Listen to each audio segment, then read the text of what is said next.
because we're really glad you're here today. I'm here with Evan Hurst, who I've said publicly, I don't often covet other writers' writing. I don't. But I just love how you write and love the snark that you infuse. I'm so bad at that. And whenever I need to pick me up about something dreadful, I can just go read something you've written at Wonket or at the Moral High Ground and be like, I feel so much better now because I read something Evan wrote today. So, That's so nice. I never know what to say to that except for I'm just glad because it's just, so often I feel like I'm just yelling out into the ether. I'm just glad that I have a platform that goes somewhere. And yeah. it just said it and it apparently and it makes people's days better. Like that I made that particular dick joke right there. No, it's a really important talent and gift that you have. And so I'm so grateful to know you and have encountered you in this crazy space we live in. Evan and I share, if you don't know this, we kind of have a common-ish backstory. We both grew up in white Christian nationalism, me in an independent Baptist fundamental hellfire and brimstone church in rural South Carolina, and Evan in a PCA-related Presbyterian church, which is Yep. a very conservative version of the Presbyterian church near around Memphis, Tennessee. So we're both Southern. We both have that in common. We've both left that business behind. We both have that in common. And we do like to get together occasionally and talk about it. Yeah, So, exactly. And let the Southern accents come out as they do. Yeah, yeah. I mean, it's interesting. I haven't watched it all yet, but since you just mentioned the PCA thing, it's not PCA, but it's related. A lot of people are talking about this Doug Wilson interview that is going around. Have you seen any of that yet? I was just ranting about that to my husband before I hit live. I had to stop ranting to hit live to I be in the haven't green room watched with it you. all. I've just seen Doug. For anybody who's watching who does not immediately ring a bell, that's Pete Hegseth's Guru. uh, with what is it the something Reformed Evangelical Church? What is his little denomination called? I think it's Reformed Evangelical. So it's like CREC is the Okay. and I can't remember exactly what it stands for, but yeah, Reformed Evangelical. But they're this really weird, like almost like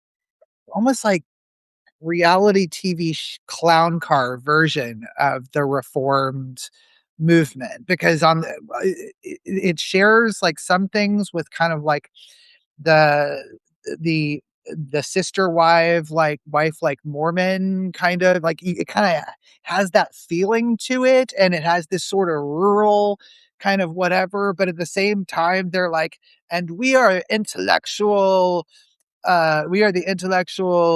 inheritors of the esteemed scholarly workings of people like John Calvin and whatever. And it's like, what are you like? I don't understand. Like, are we because in some ways they look and act more like the crazy faithful word Baptist church, like independent fundamentalist Baptist side of things, but they try to do it with this cloak of like intellectualism that is very different from exactly like how the PCA, the Presbyterian Church in America, or one of those tries to pull it off. I don't know, but yeah. So I guess in that he's reiterating that that women shouldn't vote, households should vote, and things like And that. only if they're Christian, only basically Christian men. And it will be their definition of Christian men, which I was just ranting about before we got on, that I'm going to write about and explain exactly what that means Right. for people But because it's, didn't he look at the interviewer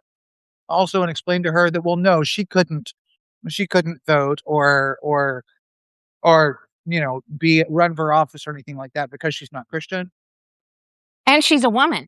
I Right. mean, she had, double whammy. Right. Like she could be a household voter if she was the head of household, I think. So if she had, but he didn't really explain exactly what that meant. But yeah, but because she's not a Christian, she couldn't do much of anything else. Yeah, So no, and that whole thing is also bullshit because they will come up with some coverture driven idea yeah. that if a woman if her husband dies, then some other man in their orbit, like, oh, I don't know, Doug Wilson Yeah. needs to be responsible for her. And then he would be voting on behalf of her household. That's how they will spin all that because, I I mean, again, and not to not take it seriously, but I always my mind goes to like, how is this going to work how is this going to work in practice? Like, will it be uh I mean, will you know who the man is who's going to be like responsible for submitting your vote, or will it just be assigned by the church? Like, will it be like, oh, you don't want to move on to that cul-de-sac? Like, he's a real, it's like, but over on, I mean, I just all these because these people are such buffoons. They're incompetent. So like, you're not going to get the kind of clean sort of fascism, Christian fascism that like is depicted on The Handmaid's Tale. It's going to be much more buffoonish.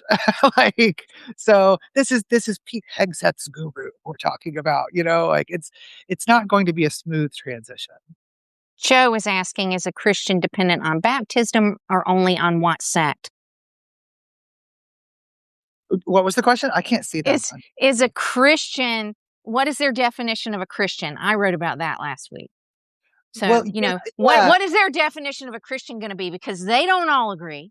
they don't all agree. And what are Catholics getting in on this, or will there be like some kind of Catholic council of like where they allow people like Michael Knowles or whatever, like the really conservative Catholics to like decide for themselves who is a real Catholic or who is like a lapsed godless. I don't know. I If don't. Doug Wilson gets to say, then no, Catholics are going to hell. Well, If and- my child, and I don't believe that, but if my childhood pastor, I yeah, mean, he taught more sermons about Catholics going to hell than he did about everybody else going to hell. yeah, yeah, because that used to be a really big thing. So like whatever is going on, and I can't remember. I think I wrote something about this in on the moral high ground. Maybe Wonka. I don't know, but something to the effect of somebody made the point that if these people ever got true, full hegemonic control into their grasp, their movement, it would last for about 12 minutes before they all started killing each other. Right. Because they don't like every one of their marriages right now is a marriage of convenience.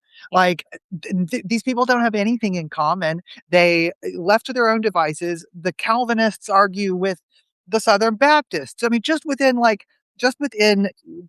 two of the most prominent strains of Protestantism right now, conservative Protestantism, they would love nothing more than to have wars over whether predestination means your salvation is predestined. They can't stay together to actually govern a society. They have to have liberals and gays and women and people of other religions and trans folk as enemies because Mm-hmm. otherwise it all collapses. You Mm-hmm. know, I mean, watch watch how quickly they would turn on certain, not to completely veer us off in another direction, but there is a certain kind of usually very conservative uh Jewish supporter of Israel that is perfectly fine with letting Mike Huckabee come in and declare himself to be a better Jew than most American Jews. There is, and I agree. No, yeah, I agree. I know, but like, and they do this laboring under the delusion, I believe, that that they are the ones with the upper hand. And I'm like, no, I'm sorry. And I hate to inform you that like, if these people actually were to get that kind of power, none of the Jews are making it in their society either. Like, there's not going to be a special carve out. I'm sorry. Mm-hmm. Like, maybe for 5 years. Like, maybe there might be like, there might be a, a, a carve out for Jews like Mike Huckabee to accept Christ within, in a timely manner. but It's it's really, I mean, he's really a Southern Baptist. Let's just clarify. But well, he, no, you yeah, know, no, clearly, but yeah, I mean, those kinds who are like, yeah, no, Mike Huckabee has our best interests at heart as the ambassador to Israel, and I'm like, no, he doesn't. I don't care where you fall on this Israel question. He doesn't have Israel's best interests at heart. or So, ours, or the or ours, planets, or any of anybody's. ours, or no. So, I don't. MX is in the chat saying that we're gonna need see some baby Ruby, and I did promise a glimpse of Ruby before because I want to see her, but I She's know you're. literally she's lying in front of the front door. She unfortunately she was a little under the weather yesterday, so I kept her home from doggy daycare today. Okay. She seems better, but she did we'll see. I'm not gonna force her, but I was able to the last meeting that I had that was also on screen, she did all of a sudden decide to come over and visit. So if she does, I'll pick her up. Yeah, she's probably looking at you like, "What do these people think I am? A dog? Yeah. How dare they?"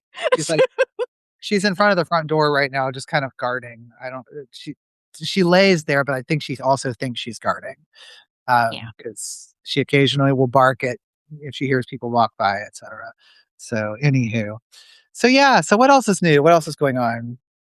Well, I promised people that we'd talk about your work from last year, which was a very difficult read that, it was impossible for you to make funny Yeah, I about don't how many Christians, men primarily, like to assault people. yeah. And, so it was over 200 people in the United States who were convicted, charged, and tried Well, and not convict convicted. yeah, Yeah. it's very, like, convicted, caught, accused, Yeah. and or like I snapshot. And if anybody is on here that is not familiar, this is at my Substack, the Moral High Ground, which is Evan Hurst Substack. It's not the Moral High Ground Substack.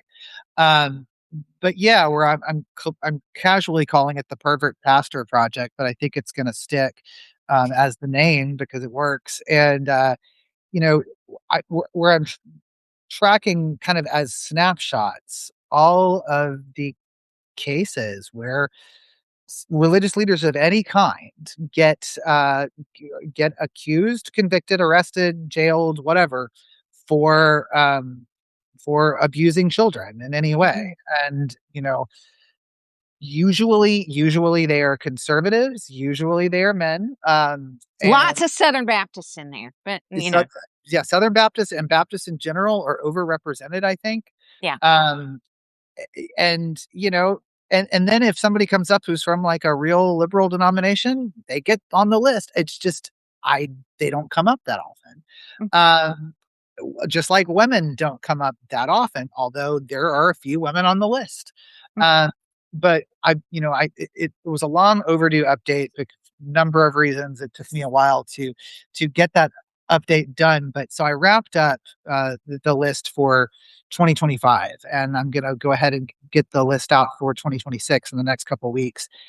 But the total was 215 that were individual, discrete stories, mostly in the United States, about kind of as a snapshot of wherever their case was at that time, and some of them got updates throughout the year uh, of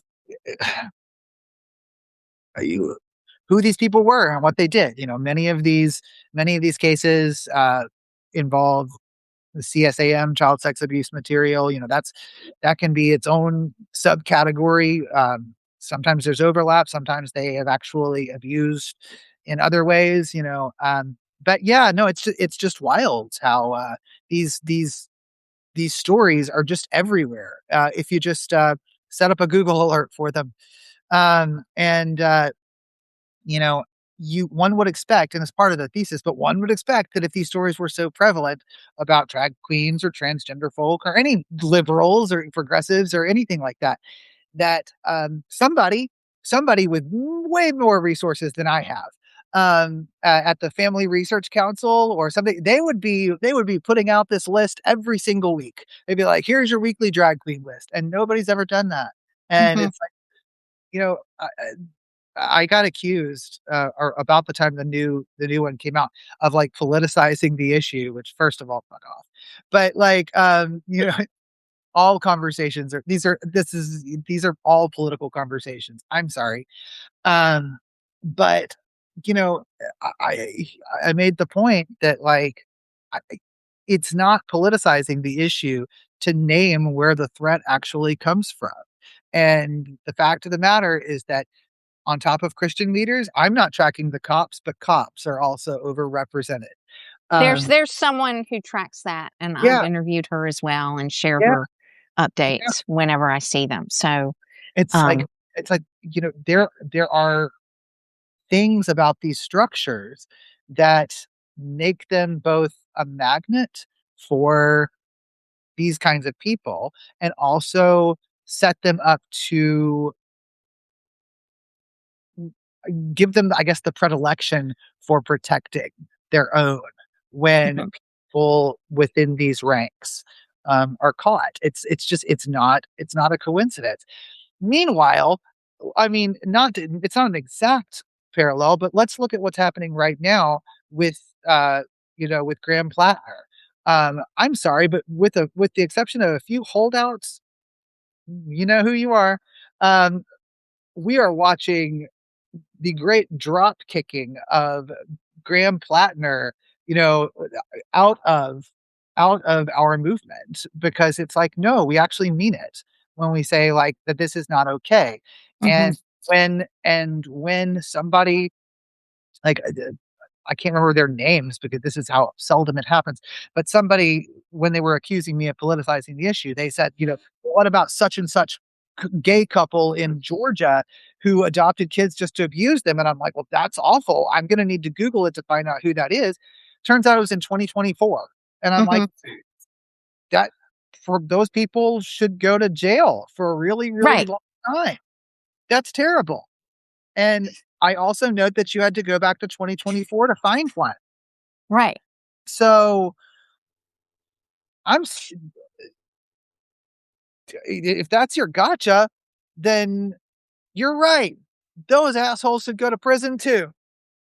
It blows me away that they have made politics their religion and religion their politics, but You then know, want to say, "Don't politicize this." I mean, they no, that's all they do.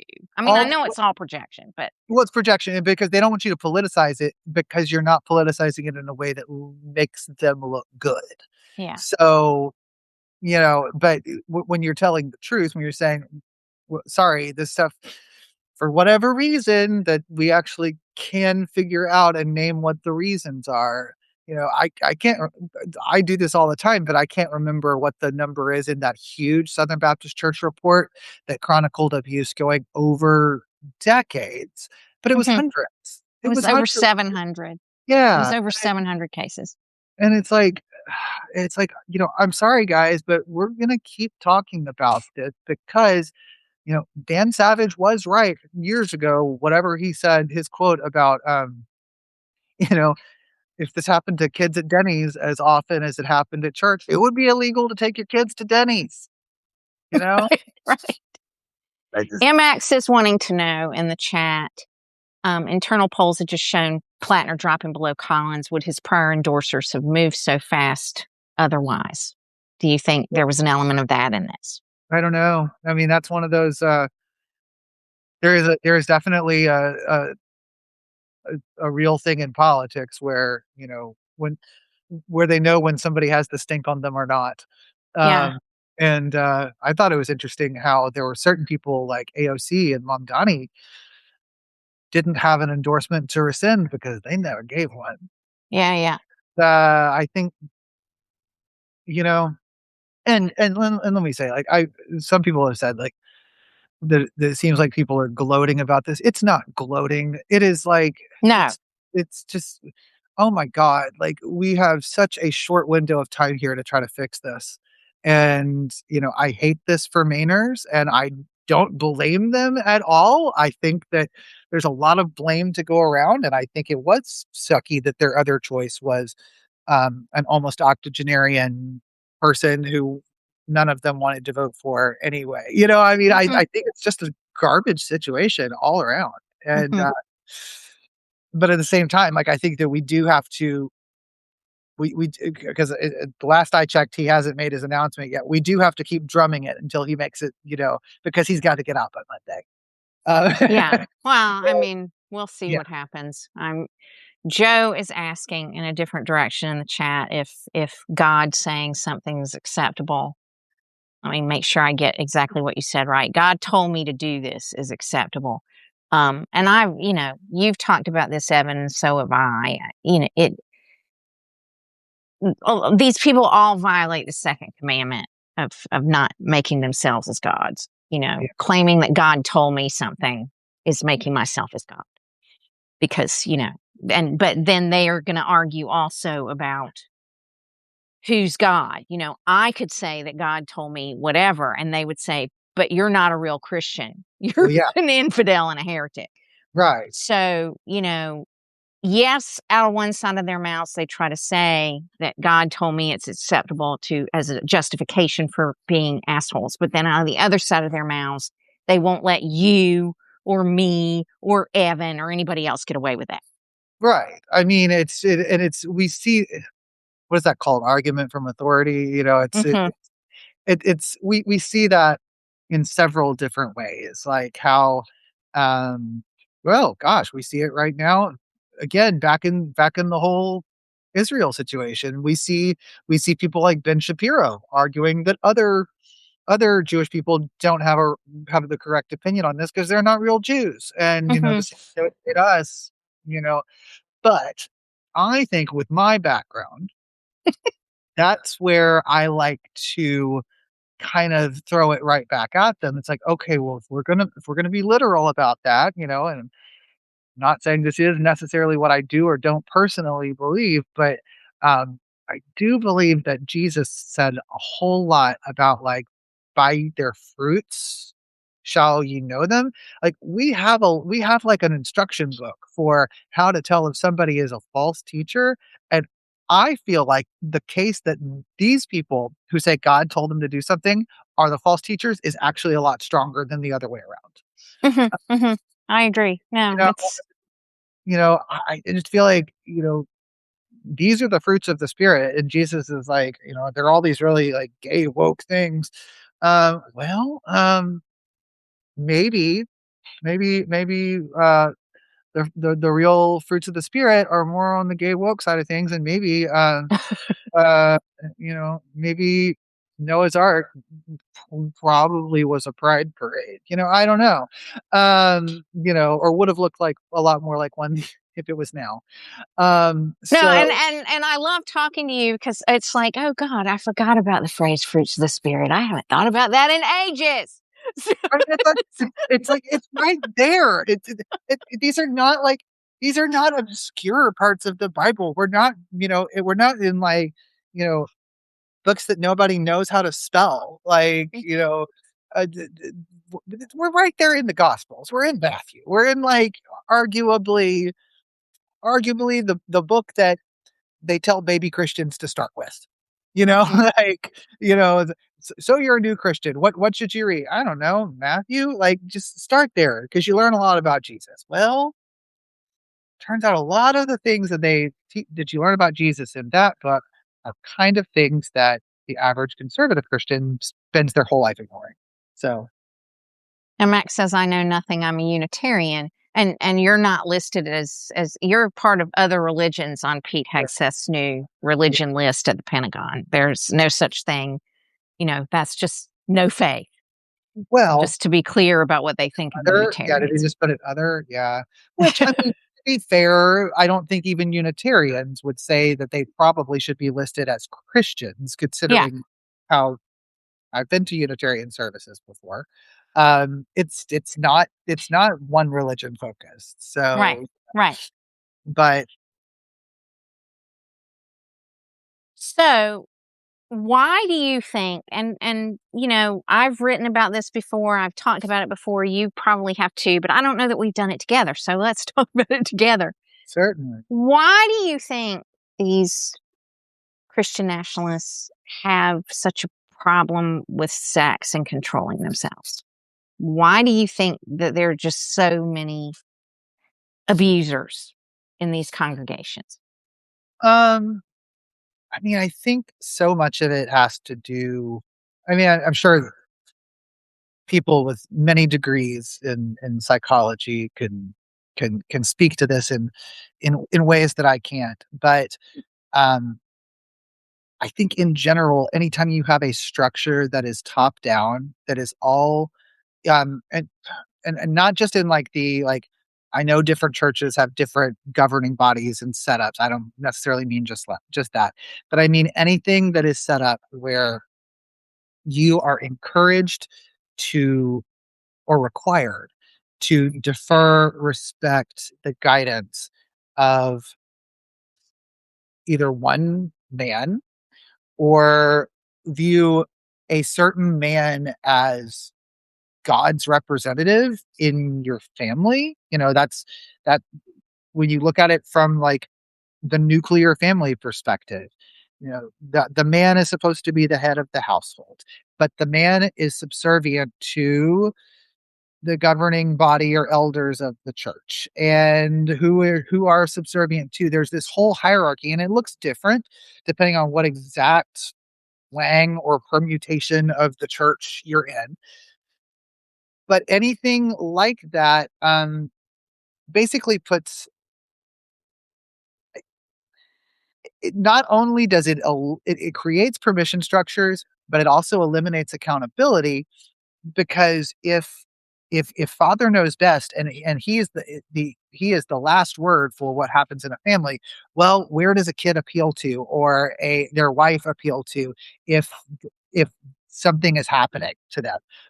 Too often what happens is we find out that there was one in the story last week, something awful that happened in a very small sect of the Lutheran Church, not any of even what would consider the conservative mainstream, but up in northern Minnesota. And I'm going to get the details wrong, but it had to do with a pastor who had abused a child. Also, the child's stepfather, I believe, had been abusing this child. And when it all came out, it ended in a meeting where the child and the abuser and the stepfather were all in the same room, and the child was like being forced to pray with and hold hands with like these abusers. And it's like, because this is somehow the godly hierarchical patriarchal way of handling this. Mhm. So I think that, and it was such a horrible story. It was actually one of those where I was like, I don't actually want to read. Can I skim this enough just to get the top line stuff that I don't, because I don't even want to fill my head with all the shit that happened in the story. But I think I think anytime you have a system like that just encourages that sort of like accountability only goes through these sorts of pathways and there's no other recourse, then you are going to have a situation where it's just a breeding ground for stuff like that. Mhm. This goes in also with, there's a meme that has gone around, or tweet, or screenshot of a tweet or something, about how conservative men are so remarkably submissive to other conservative men, because so much of their entire understanding of where they do exist or should exist um, is, who are they better than, who are they over, and who are they subservient to? Mhm. We see this. I talk about it all the time. We see this every time Pete Hegseth ever sits next to Donald Trump. Look at Pete Hegseth's body language, because what you see is this big tough guy who also knows that next to that man, that's daddy, and Mhm. this, and then Doug Wilson over here, that's spiritual daddy, Mhm. and so you get, my argument is that these movements, they both attract the wrong kind, and then also again they protect them, so I don't know, long-winded kind of meandering answer, but that's what I think about that. Well, and the same things happen to women who've been abused domestically, Yeah. violently by their husbands in those congregations and Yeah. want to leave. There's so many examples of how women get pulled before church councils or the pastor or whatever and are told, well, he's apologized to you and said he won't do it again. So you Yeah. really can't divorce him and leave him. That's wrong and that's a sin. And Right. It puts the burden. It puts the burden on the woman or the child or Mhm. just and somehow the person who always ends up getting off scot free, unless unless something happens and it gets to the media or authorities who are willing to listen, is the usually white conservative man who did it and his whole line of authority structure, whatever that is. Like they end up fine. Um, I have been meaning to read it, but there's a new president of the Southern Baptist Convention. Mhm. Um, the guy that they just elected, damn near unanimously, I think. Um, and he has said in the past that he thinks that a lot of those reports of abuse, that they're a hoax, that it's like the devil. I don't know the exact quote, so but that this is a hoax. This is an attack from the devil, I'm sure. Or um demons. There's yeah, a lot of yeah. talk of There's demons always these spiritual warfare yeah. happening, and threatening to expose what's happening in plain view. Um, but yeah, but I mean, I do think that's again, there's a reason why we see it. We see it with cops. The number of cops who who have been accused of sexual abuse of children, but sexual abuse of all kinds. Mhm. Um, I mean, all cops really are bastards. No, although I'm fine with uh, that expression. I don't care. But um, it doesn't necessarily, no, but it does mean there's something about that structure that attracts the wrong kind. You know, and unfortunately, yeah, we see it with ICE agents. We see it with any of these kinds of structures that attract these sorts of people.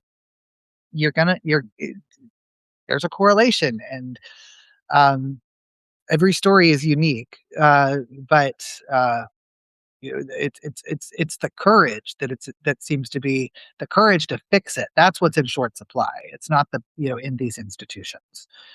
Right. Joe is asking why women aren't ever believed. And I mean, I we can say we can say patriarchy, Yeah, but it's really just a function of how deeply ingrained these views are in our society, and they go back generations. And it's not a right or left thing.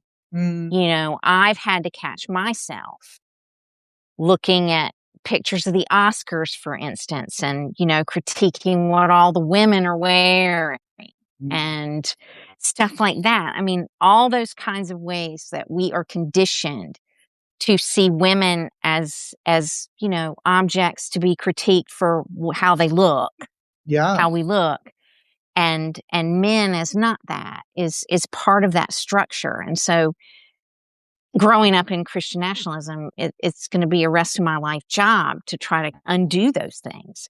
But societally, we are that way. And so I yeah, think that's why you see a lot of people on the left defending Graham Plattner right now. Because, yeah, we don't really understand what consent is. And we're conditioned to just always wonder what she was doing to cause it, or why she mm. didn't stop it, or why she didn't report it, or, whatever, instead of And apparently we don't know what due setting that process. aside. Apparently we don't know what due process means in this Right. context, because that is one of the things that I saw people saying, like, oh, well, what about the due process for him? And I'm like, well, if he's ever arrested for something, yes, but when it comes to actual accusations, it turns out there are ways that we can look at these reports and kind of go like, this looks thinly sourced.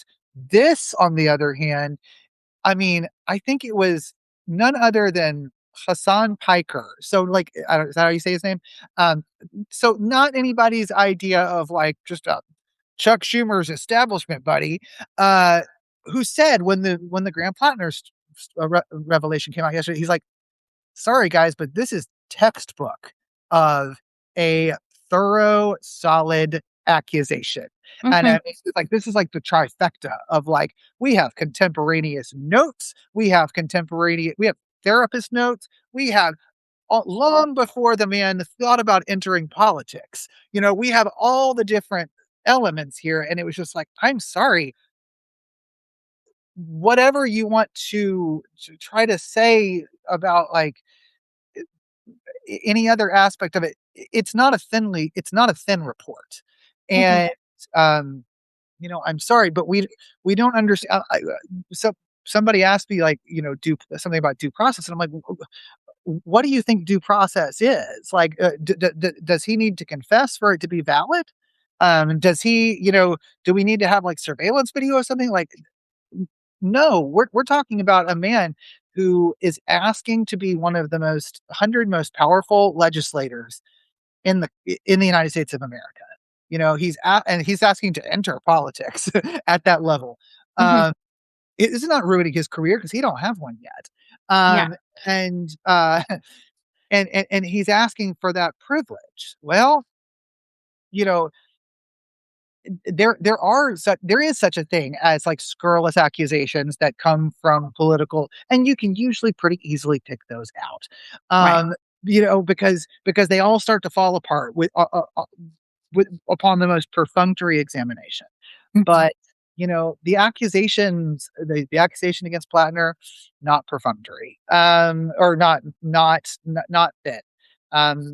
We but I was thinking just the other day, or maybe yesterday, um, on the subject of what you were talking about just the things that are ingrained in us.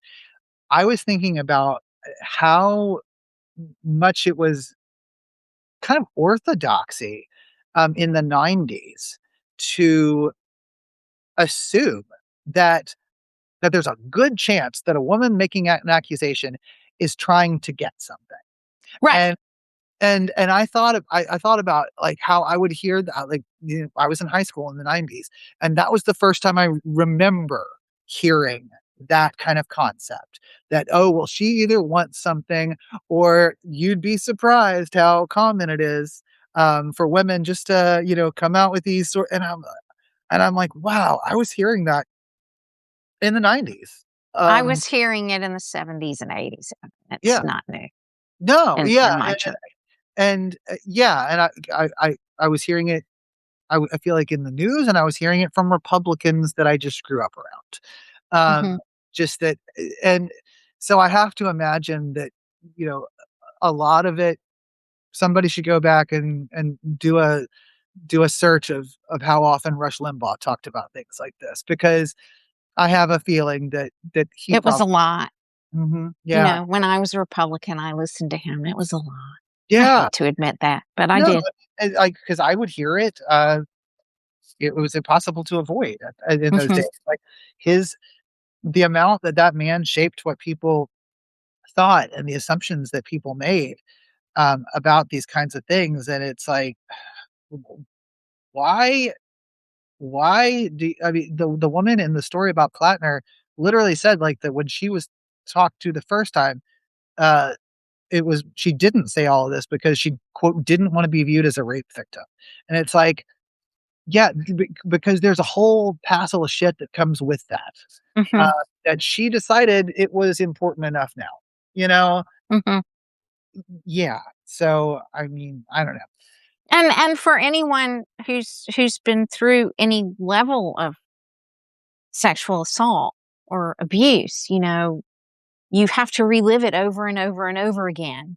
Yeah. Look at the Epstein victims and still most likely don't get justice. Yes. So it's just it's a react. It's like having it happen again and Yeah. again and Yeah. again. And Yeah. And and usually it's women that are asked to do that, not always, because men and boys are certainly sexually assaulted. yeah. you Uh, know, but it's you know, I completely understand why she wouldn't have wanted to bother with that. yeah, like, just kind of be like, "No," I mean, and she really could have. She could have just said, "I'm just gonna keep working on this with my therapist and talking to my friends and etcetera." But, the literally said that part of it was that she saw how people immediately went to the fact that the other woman was a Republican operative Mhm, and was like, "She's a Democrat. mhm, This person here is a Democrat." So it's like, okay, well, she decided that it was worth it to put herself out there with her name. mhm, mhm, Yeah, sorry, Republicans, sorry, conservative Christians, sorry, apparently some people on our side that don't get this, but like nobody's story of like having the dream life they always dreamed of and all of their riches and fame actually ever pivoted on, and then I accused that guy of rape. I Fuck you. know, I know. Like, this is not, no. That's not that's not a thing. That's not a thing. So, like, get a grip and, find a new nominee name. We've been going about 45 minutes now, and I try to wrap these up in under an hour because 'cause we're doing it during everybody's workday, but Uh, you have any final things you wanna say? Any things we didn't talk about that you wanna talk about or any Not today, we just need to do this more often, because I do need to I'm gonna finish writing an article about the, uh Trump at NATO. I had one this morning, um, and, and then I need to watch that Doug Wilson interview, so anyway, but it's all good to see you and good to see everybody who's out there. If you don't subscribe to the Moral High Ground, please do. That's, again, evanhurst.substack.com. Um, I am a paid subscriber, I support Evan's work, everyone and should be. highly recommend, and I mean, you know, if you don't wanna do it through Substack, you can hit his luxury button, I think the luxury I button do is have so enough. I do have a way. Yeah, you know, so, you know, support his work because he is doing righteous work, trying and trying to keep us all laughing and sane while we do it, so Amax says, "Evan is far and away Wonkette's finest voice." So, I am not the only fan person you have here in the audience today. wish I could see the chat. I don't understand I Substack. There's I so don't many either. glitches. I don't understand the internet. For somebody who works on it, I can't stand the whole place. Well, I'm doing a rundown on Friday of changes that Substack are calling improvements that Oh, people good. need to be on the lookout for in the lead up to the midterms that are really censorship. But you know, you'll have to read that on Friday because I'm going to write that on Friday. I'm sure those are all gonna be great. All the Well, or infuriating. all the Well, please give Ruby a big pat and a I kiss from will. me. I guess she never just, And yeah, she's still exactly where she was. But well, you know, she's like, I'm not a dog that can just be ordered around, Daddy. So no. Well, and like I said, she didn't get to go to doggy daycare today, so that's she's probably a little pissed off about that because that's her favorite thing in the whole week. 'Cause she actually goes and sits in front of the door, and she woke me up at, like, 8:05 this morning because that's about when they usually pick her up, and she jumped on the bed. She's like, "Oh, I'm really sorry. You're not going to no summer camp today." oh, well, So, next week, we'll well, get her. I'll reach out to you and we'll get another one of these scheduled sooner than we did Yeah, it let's last do it. time. Let's definitely do it. Alright. All right, everybody, subscribe to the Moral High Ground. Support One Cat. Support Evan. Go for him when you're ready to pull your hair out and really need a profane laugh and a good, really deep take on what's happening. Trust me, I've And thought about it too. enjoy the rest of your day. And we'll see everybody again really soon. Bye. Bye.